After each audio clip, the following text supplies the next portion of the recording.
We have a serious problem. Statistically speaking, the higher the status of a woman, the lower the birth rate. If you were planning to end civilization, one of the things that you would encourage women to do is to give them all the opportunities they've craved for millennia. You give them money, you give them status, you give them access to politics, knowledge, careers. You allow them access to it. You ultimately align them with men. You give them all the access that, historically speaking, men have enjoyed. And what the results would be from doing that, as the women go higher up in status, the lower the birth rate. And that is exactly what we see, statistically speaking, today in the West. Quickly, lads, before we get started in today's video, do me a massive favor, click the like, click the subscribe, and click the notification bell. It really helps the channel, and you will be notified of all the latest videos coming out from me. It's a massive favor, but it really helps me out. Appreciate it.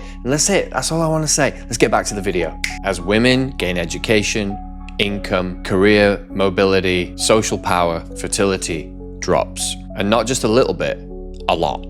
I mean, you already know this, but most Western countries are already below the replacement levels, essentially meaning that's fewer than 2.1 children per woman. So we're at the point where this is not even about ideology or beliefs, it's about math. And what worries me is that this is part of some bigger plan to push in science-based birth. More and more of people are leaning on science. We've seen this over the last 5 years particularly, but science and progress in of itself led the charge, took over, became the new morality of our modern age, overtook religion, spirituality, mythology. Technology and science comes in to fill the gap here, to relieve the pain point, which is we are not going to have enough children to continue the human race.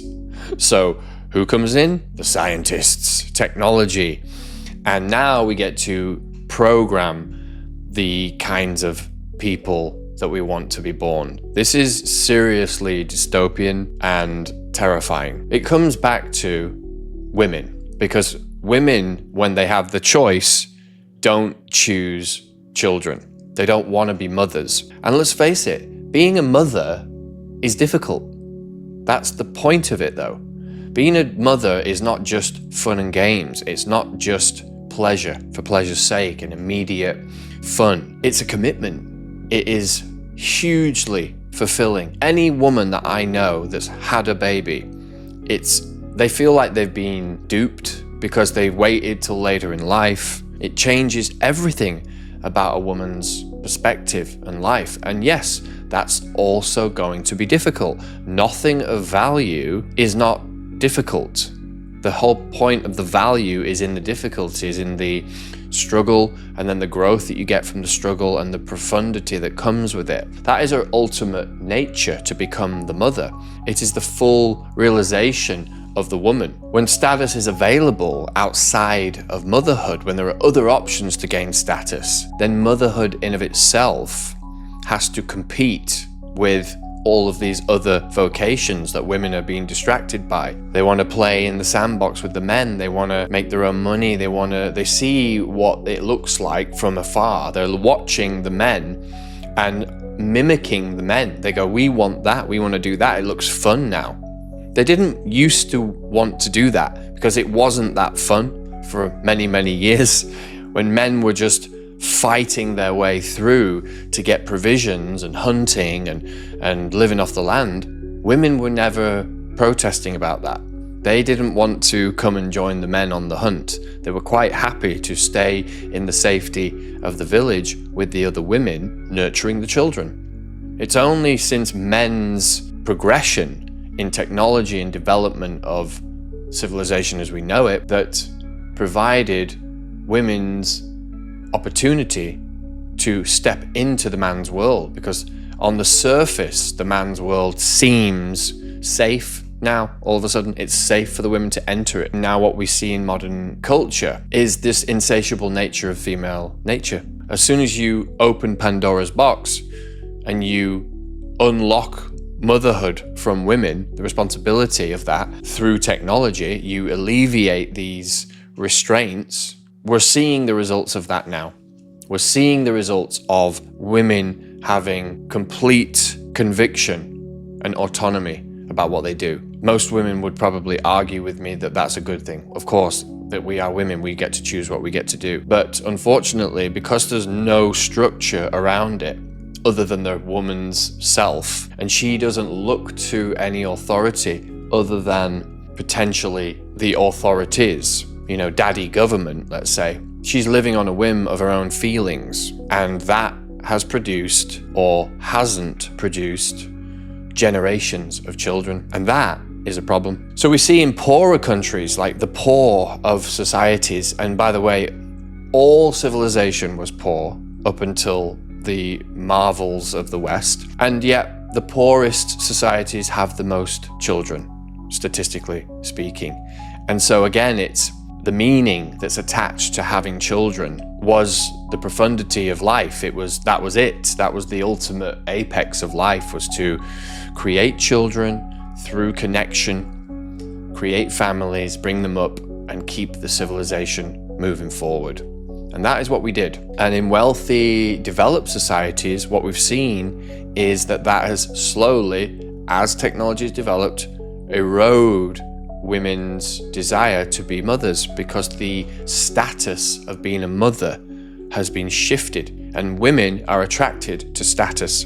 And the status now is attached to women not having children, building a career, and earning privilege that way, having autonomy, giving her the ability to control her time, optimize her life, and then delay children, freeze eggs, and lean on science to compensate for what nature beautifully puts together. So it's like whack-a-mole. You solve a problem, which is actually not solving a problem. You are disconnecting the responsibility from the pleasure piece.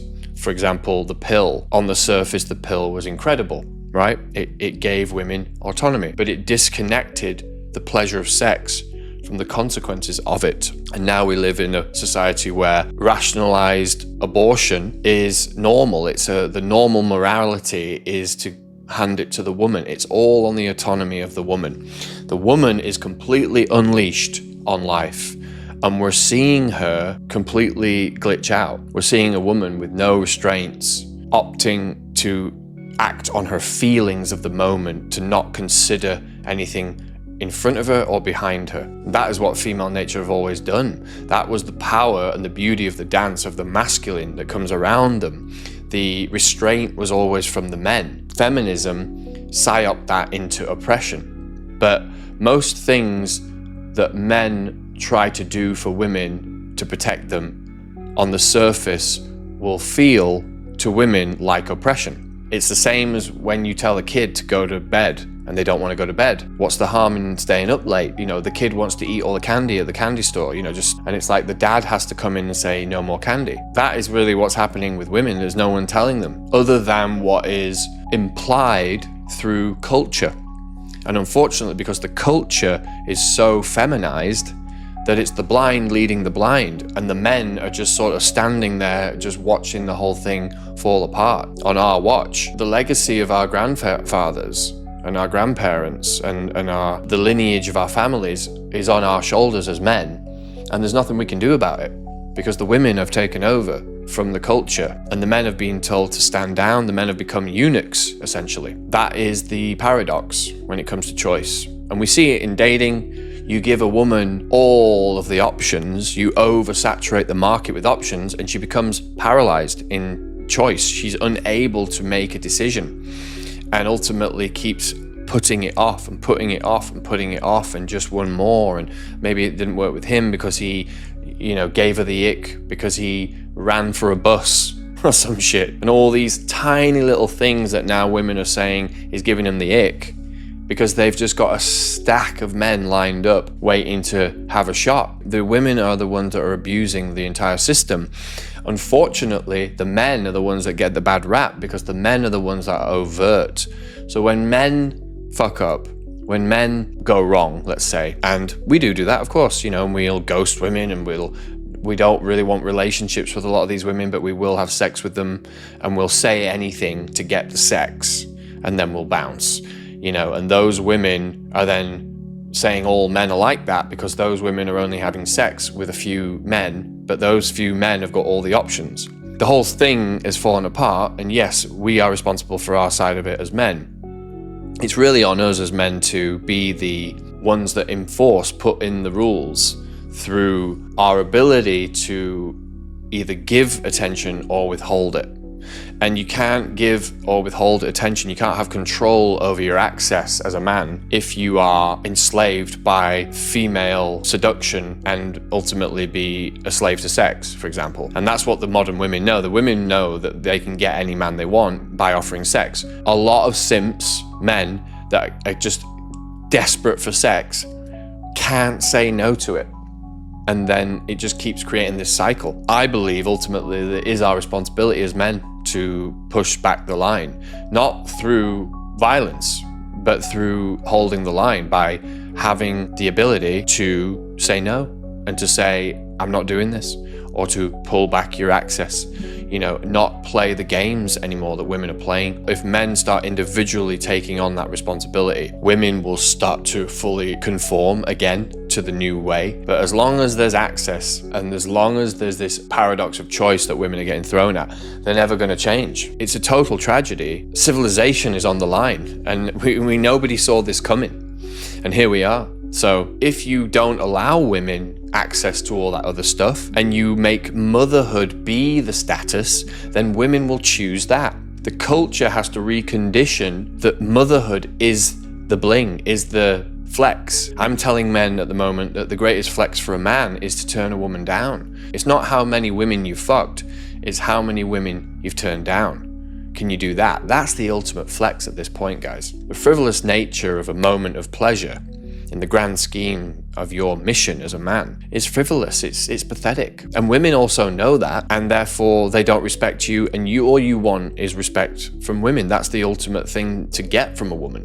Strong men build everything. Men are the ones that build civilizations. We've built it all. Everything that we enjoy in the modern world, men have built. Women are not fulfilling their role, and they must take it back on. It is literally a life and death situation. So I hope you enjoyed that one, lads. Appreciate you getting all the way to the end of the video. As a reminder, if you do want to join my community, the Better Man Academy, the link is in the description.